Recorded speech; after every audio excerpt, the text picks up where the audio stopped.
അസ്സലാമു അലൈക്കും വറഹ്മത്തുള്ളാഹി വബറകാതുഹു. അഊദു ബില്ലാഹി മിനശ് ശൈത്വാനിർ റജീം. ബിസ്മില്ലാഹിർ റഹ്മാനിർ റഹീം. അൽഹംദുലില്ലാഹി റബ്ബിൽ ആലമീൻ വസ്സലാത്തു വസ്സലാമു അലാ അഷ്റഫിൽ മുർസലീൻ വഅലാ ആലിഹി വസഹ്ബിഹി അജ്മഈൻ. അമ്മാ ബഅദ്. പ്രിയമുള്ളവരെ, കഴിഞ്ഞ റമദാൻ മാസത്തിൽ ഒട്ടുമിക്ക മഹല്ലുകളിലും ചെറിയ രീതിയിലുള്ള ആളുകൾക്കിടയിൽ ചെറിയൊരു സംസാരമുണ്ടായി. വിഷയം എന്താണെന്ന് ചോദിച്ചാൽ, എല്ലാ റമദാൻ മാസങ്ങളിലും അവസാനത്തെ വെള്ളിയാഴ്ച നമ്മുടെ നാടുകളിലൊക്കെ ഉള്ളൊരു പതിവാണ്. കേരളക്കരയെ സംബന്ധിച്ചിടത്തോളം എല്ലാ സ്ഥലങ്ങളിലും നുബാത്തി ഖുത്തുബയാണ് 90% ഓതിക്കൊണ്ടിരിക്കുന്നത്. അപ്പോൾ നുബാത്തി ഖുത്തുബയിൽ റമദാനിൻ്റെ അവസാനത്തെ വെള്ളിയാഴ്ചയിലെ ഖുത്തുബയിൽ റമദാൻ മാസത്തിനോട് സലാം പറഞ്ഞുകൊണ്ട് വിട പറയുന്ന ഒരു ഇബാറത്തുകൾ നുബാത്തി ഖുത്തുബയിൽ റമദാനിൻ്റെ അവസാനത്തെ ജുമയുടെ ഖുത്തുബയിലുണ്ട്.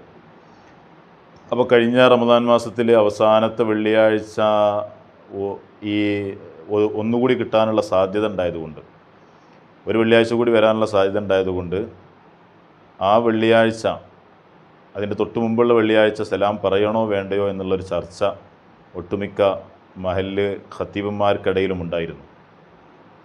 അതിൽ പിന്നെ ഖുത്തുബയിൽ റമദാനിൽ സലാം പറഞ്ഞുകൊണ്ട് റമദാനിനെ യാത്രയാക്കുക എന്ന ഒരു സുന്നത്ത് ഖുത്തുബയിലില്ല, അല്ലെങ്കിൽ റമദാനിൽ അങ്ങനെ പ്രത്യേകിച്ചൊരു സുന്നത്തില്ല. നുബാത്തി ഖുത്തുബയിലുള്ള സലാം സുന്നത്തല്ല. അതുകൊണ്ട് തന്നെ സംശയമുള്ള വെള്ളിയാഴ്ച അത് പറയേണ്ട ആവശ്യമില്ല, അത് ഒഴിവാക്കുകയാണ് ചെയ്യേണ്ടത്. അങ്ങനെ ഒരു സുന്നത്തില്ല എന്ന് ജനങ്ങളെ ബോധ്യപ്പെടുത്തുകയാണ് ചെയ്യേണ്ടത് എന്നൊക്കെയുള്ള ചർച്ചകൾ നമ്മുടെ നാടുകൾ സജീവമായിട്ട് ഉണ്ടായി. അങ്ങനെ സലാം പറയാതെ ആ വെള്ളിയാഴ്ച കഴിഞ്ഞു, അടുത്ത വെള്ളിയാഴ്ച പെരുന്നാളായി. അപ്പോൾ ചുരുക്കത്തിൽ കഴിഞ്ഞ റമദാനിൽ അങ്ങനെ ഒരു സലാം 90% പള്ളികളിലുണ്ടായിട്ടില്ല. ഇവിടെ നമ്മൾ മനസ്സിലാക്കേണ്ട ഒരു യാഥാർത്ഥ്യം, ഒരു വിഷയം ഒരു നാട്ടിൽ സാധാരണയിൽ നടന്നു വരുന്ന ഒരു വിഷയം, ഒരു ഉറുഫാണ്, ആ നാട്ടിലുള്ളൊരു പതിവാണത്. എന്നാലത് ശറഈന് വിരുദ്ധമല്ല. ശറഈലത് കറാഹത്തോ ഖിലാഫുല്ലൗലയോ ഒന്നുമല്ല, സുന്നത്തും അല്ല, ജായിസായ ഒരു വിഷയം. അത് ജനങ്ങൾക്കിടയിൽ, ജനങ്ങളുടെ മനസ്സിൽ ആഴത്തിൽ ഇറങ്ങി സ്ഥിരമായിട്ട് ജനങ്ങളത് കേൾക്കുകയും എല്ലാ വർഷവും അത് ആവർത്തിച്ച് വരികയും അത് കേൾക്കുകയും ഒക്കെ ചെയ്ത് അതിലൊരു പ്രത്യേകമായ ഒരു സന്തോഷം ഉൾക്കൊള്ളുന്ന ഒരവസ്ഥ ഉണ്ടെങ്കിൽ അത്തരം വിഷയങ്ങൾ അങ്ങനെ സുന്നത്തില്ല എന്ന് പറഞ്ഞുകൊണ്ട് നമ്മൾ മാറ്റി നിർത്തപ്പെടേണ്ടതുണ്ടോ എന്ന് പണ്ഡിതന്മാരൊക്കെ ഒന്ന് ആലോചിക്കേണ്ടതും മനസ്സിലാക്കേണ്ടതുമായിട്ടുണ്ട്. ഞാൻ മനസ്സിലാക്കുന്നത്, ഇത്തരം വിഷയങ്ങളിൽ അഥവാ ശറയിൽ നമ്മുടെ ഫിഖ്ഹിൽ വ്യക്തമായിട്ട് സുന്നത്തുണ്ട് എന്ന് പറയപ്പെടാത്തൊരു വിഷയം, എന്നാൽ കറാഹത്താണ് എന്നോ ഖിലാഫുല്ലൗലയാണ് എന്നോ അല്ലെങ്കിൽ ഹറാമാണ് എന്നൊന്നും പറയാത്ത, അഥവാ ചെയ്യൽ ജായിസാണ്, ചെയ്യാം ചെയ്യാതിരിക്കാം, അങ്ങനത്തെ ഒരു വിഷയം, അത് ജനങ്ങൾക്കിടയിൽ കൂടുതൽ സ്വാധീനമുണ്ട്. ജനങ്ങൾക്കത് കേട്ട് കേട്ട് കേട്ട് കേട്ട് ജനങ്ങൾക്കത് അവരുടെ മനസ്സിൽ ആഴങ്ങളിലേക്ക് ഇറങ്ങിയൊരു വിഷയമാണെങ്കിൽ അത് നമ്മൾ ചെയ്യലായിരിക്കും നന്നായിരിക്കുക എന്നാണ് എനിക്ക് മനസ്സിലാവുന്നത്. ഇങ്ങനെ മനസ്സിലാക്കാനുള്ള കാരണം, ബഹുമാനപ്പെട്ട തുഹ്ഫയുടെ ഹാഷിയായ ഷർവാനിയിൽ ഒരു ഇബാറത്തുണ്ട്. തുഹ്ഫ ശനിയാഴ്ച രോഗിയെ സന്ദർശിക്കൽ രോഗിയുടെ രോഗാവസ്ഥ വർദ്ധിപ്പിക്കും എന്ന ഒരു വിശ്വാസം യഹൂദികൾക്കിടയിലുണ്ടായിരുന്നു. ആ വിശ്വാസത്തെ യഹൂദികൾക്കിടയിലുണ്ട് എന്നും ശനിയാഴ്ച രോഗിയെ സന്ദർശിച്ചാൽ രോഗം വർദ്ധിക്കുമെന്നുള്ള വിശ്വാസമുണ്ട്, ആ വിശ്വാസം നമുക്കില്ല, അത് ബിദ്അത്താണ്, ഖബീഹത്താണ് എന്നൊക്കെ മഹാനായ സക്കരിയ അൻസാരി റഹിമഹുല്ല അവിടുത്തെ ഫത്താവയിൽ പറഞ്ഞതായിട്ടുള്ളൊരു ഇബാറത്ത് തുഹ്ഫത്തുൽ മുഹ്താജിൽ മഹാനായ ഇബ്നു ഹജറുൽ ഹൈതമി റഹിമഹുല്ല ഉദ്ധരിച്ചപ്പോൾ, ആ വിഷയത്തെ ആസ്പദമാക്കിക്കൊണ്ട് മഹാനായ ഷർവാനി ഇമാം അദ്ദേഹത്തിൻ്റെ ഹാഷിയയിൽ പറയുന്നുണ്ട്, ഇത്തരം വിഷയങ്ങളോട് നമ്മൾ എങ്ങനെയാണ് സമീപിക്കേണ്ടത് എന്നൊരു വിഷയം. ഇതിൻ്റെ ഇബാറത്ത് നമുക്ക് ഇങ്ങനെ വായിക്കാം. തുഹ്ഫയുടെ ഷർവാനിയുടെ 3-ാമത്തെ വാള്യം 91-ാമത്തെ പേജിലാണ് ഈ വിഷയം ചർച്ച ചെയ്തിട്ടുള്ളത്. അതിൽ അദ്ദേഹം ഇങ്ങനെ ഈ സക്കരിയ അൻസാരി റഹിമഹുല്ലയുടെ ഈ വിഷയം ഇങ്ങനെ പറഞ്ഞ സ്ഥലത്ത് ആ വിഷയത്തിൽ നമ്മൾ ഒന്നുകൂടി ചിന്തിക്കേണ്ടതുണ്ട് എന്ന് പറഞ്ഞുകൊണ്ട് അദ്ദേഹം പറയാണ്, ഇൻ റസഖഫി അദ്ഹാനിൽ ആമ്മത്തി, പൊതുജനങ്ങളായ ആളുകളുടെ ഹൃദയത്തിൽ, അവരുടെ മനസ്സിൽ ആഴത്തിൽ പൂണ്ടുപോയ ചില വിഷയങ്ങൾ, അങ്ങനെ ആഴത്തിൽ പൂണ്ടുപോയിട്ടുണ്ടെങ്കിൽ അന്നഫിൽ ഉസ്ബൂഇ അയ്യാമൻ മഷ്ഊമത്തൻ,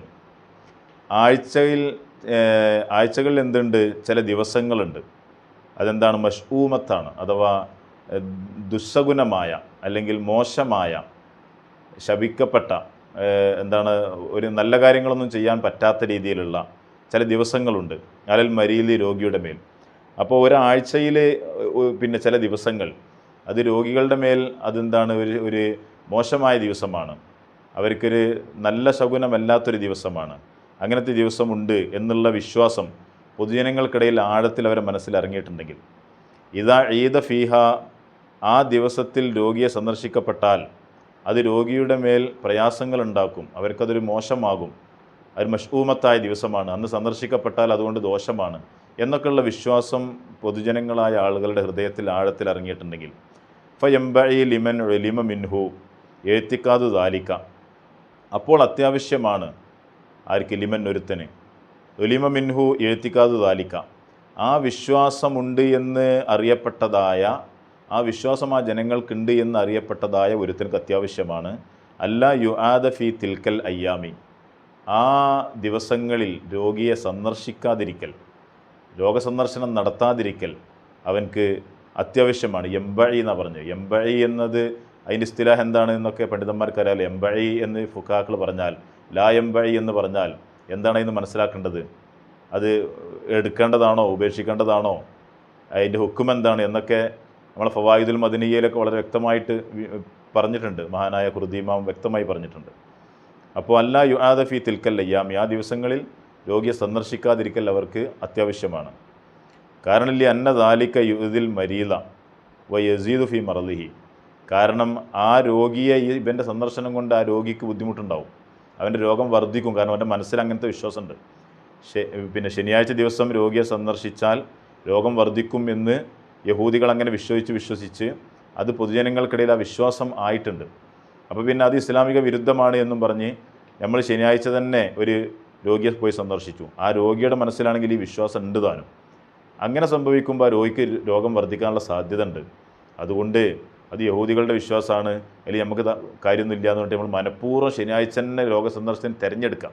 നമ്മളിവിടെ വിശ്വാസമില്ല, ഇതൊരു ഇബാറത്ത് പറഞ്ഞതാണ്, അതിൻ്റെ ഒരു ഉദാഹരണം പറഞ്ഞാണ്. അപ്പോൾ അന്ന് തന്നെ തിരഞ്ഞെടുത്ത് അന്ന് തന്നെ പോകും, കാരണം അങ്ങനെ വിശ്വാസം നമുക്കില്ല എന്ന് വെക്കുന്നതിന് പകരം ശനിയാഴ്ച രോഗ സന്ദർശനം നടത്തിയാൽ രോഗിക്കതുകൊണ്ട് ദോഷം ഉണ്ടാകുമെന്ന് വിശ്വസിക്കുന്ന ഒരു വിഭാഗം ആളുകളുണ്ടെങ്കിൽ സന്ദർശിക്കാതിരിക്കുക. കാരണം അന്ന് തന്നെ പോകണമെന്ന് നമുക്ക് സുന്നത്തൊന്നുമില്ലല്ലോ. ശറയിൽ ശനിയാഴ്ച തന്നെ രോഗിയെ പോയി കാണണം എന്നുള്ള സുന്നത്തൊന്നുമില്ല. അപ്പോൾ അതുകൊണ്ട് ആ ദിവസം ഒഴിവാക്കിക്കൊണ്ട് കുഴപ്പമില്ല. അപ്പോൾ ഇത് ഈ ഇബാറത്ത് ഒരുപാട് സംഗതികൾ ഇതിൽ നമുക്ക് മനസ്സിലാവുന്നുണ്ട്. കാരണം ശറയിൽ വ്യക്തമായിട്ട് നിഷിദ്ധം എന്ന് പറയാത്ത, കറാഹത്ത് എന്ന് പറയാത്ത, ഖിലാഫുൽ എന്ന് പറയാത്ത ജായിസായ വിഷയങ്ങൾ പൊതുജനങ്ങൾക്കിടയിൽ അത് അവരുടെ മനസ്സിൽ ആഴങ്ങളിൽ ഇറങ്ങിച്ചെന്ന് വർഷങ്ങളായി, കാലങ്ങളായി, നൂറ്റാണ്ടുകളായി അവരത് ചെയ്തുകൊണ്ടിരിക്കുന്ന ചില വിഷയങ്ങളുണ്ട്. അതിൽ നമ്മൾ പെട്ടെന്ന് അങ്ങനെ ഒരു സുന്നത്തില്ല എന്നും പറഞ്ഞ് കർശനമായിട്ട് നിരോധിക്കാതെ, ഇപ്പോൾ ഈ സലാമിൻ്റെ വിഷയം പറഞ്ഞ പോലെ തന്നെ നുബാത്തി ഖുത്ബയിൽ അങ്ങനെ ഒരു സലാമില്ല. അങ്ങനെ സലാമിന് നുബാത്തി ഖുത്ബയിലുള്ള സലാം ഖുത്ബയുടെ സുന്നത്തിൽപ്പെട്ടതല്ല. റമദാനിൽ പ്രത്യേകിച്ച് അങ്ങനെ ഒരു സലാമില്ല, സുന്നത്തില്ല എന്ന് നമുക്കൊക്കെ അറിയാം. അങ്ങനെ സുന്നത്ത് ചർച്ച ചെയ്തിട്ടില്ല. പക്ഷേ അങ്ങനെ ഒരു സലാം പറയരുത് എന്നോ, പറയൽ കറാഹത്താണ് എന്നോ, പറയൽ ഖിലാഫുല്ലൗലയാണ് എന്നോ എവിടെയും പറഞ്ഞിട്ടില്ല. അപ്പോൾ അത് ജായിസാണ് എന്ന് ഏതായാലും ഉറപ്പാണ്, അതെല്ലാവരും അംഗീകരിക്കുന്നുണ്ട്. ജായിസാണെങ്കിൽ പിന്നെ ആ വിഷയം ഒരു വെള്ളിയാഴ്ച നേരത്തത് പറഞ്ഞു, ഇനി ഒരു വെള്ളിയാഴ്ചയും കൂടി വന്നാൽ അന്നും കൂടിയും പറഞ്ഞതുകൊണ്ടും കുഴപ്പമില്ല. കിട്ടിയില്ലെങ്കിൽ ഇത് മതിയാകും.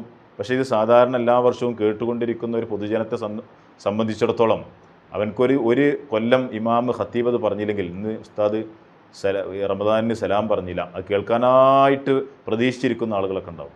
അപ്പോൾ നമ്മൾ അങ്ങനെ സുന്നത്തില്ല.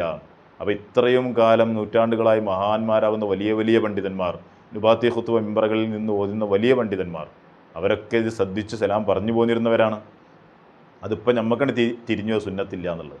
അപ്പോൾ ഇത്തരം വിഷയങ്ങളിലൊക്കെ ഇടപെടുമ്പോൾ കുറച്ചുകൂടി കാര്യക്ഷമതയോടുകൂടി കാര്യങ്ങൾ മനസ്സിലാക്കാനുള്ള ഒരു ശ്രദ്ധ പ്രിയപ്പെട്ട മഹാന്മാരാകുന്ന ഉസ്താദുമാരിൽ നിന്നുണ്ടാകണം എന്നാണ് തോന്നുന്നത്. ഇത്തരം ഇബാറത്തുകൾ കാണുമ്പോൾ അതാണ് മനസ്സിലാവുന്നത്. പൂർവികരായ പണ്ഡിതന്മാരുടെ നിലപാടുകൾ കാണുമ്പോൾ അങ്ങനെയാണ് മനസ്സിലാകുന്നത്. കാര്യത്തെ മനസ്സിലാക്കാനുള്ള തൗഫീഖ് അല്ലാഹു നമുക്ക് നൽകട്ടെ. നമ്മുടെ തെറ്റുകുറ്റങ്ങളൊക്കെ അല്ലാഹു അഫ്വ് ചെയ്ത് തരട്ടെ. വാഖിറു ദഅ്വാനാ അൽഹംദുലില്ലാഹി റബ്ബിൽ ആലമീൻ. അസ്സലാമു അലൈക്കും വറഹ്മത്തുള്ളാഹി വബറകാതുഹു.